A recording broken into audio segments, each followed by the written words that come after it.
যতই থাকুক ওয়ারেন্টি আর গ্যারান্টি, আপনার বাসার ফ্রিজটি এমন এক সময় খারাপ হলো যখন চলছে ছুটি, মানে ঈদের ছুটির কথা বলছি। একবার ভাবুন তো, কোরবানির মাংস নিয়ে তখন কি ঝামেলাটা নেই হবে?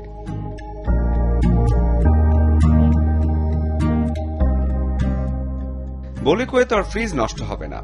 হঠাৎ যদি বুঝতে পারেন ফ্রিজ নষ্ট হয়ে গেছে, তাহলে হুট করে ডিপ অংশটি খুলে বসবেন না। ফ্রিজ বন্ধ বা নষ্ট হয়ে যাওয়ার পরও 24 থেকে 48 ঘন্টা পর্যন্ত ভেতরে তাপমাত্রা ঠিক থাকে। আত্মীয় স্বজনের বাসায় খানিকটা সাহায্য পাওয়া গেলেও মাংসের পরিমাণ বেশি হলে সর্ষের তেল মাখিয়ে আচারি টাইপে সংরক্ষণ করতে পারেন। তেল না দিয়ে হলুদ মেখেও রাখা যায় অনেকটা দিন।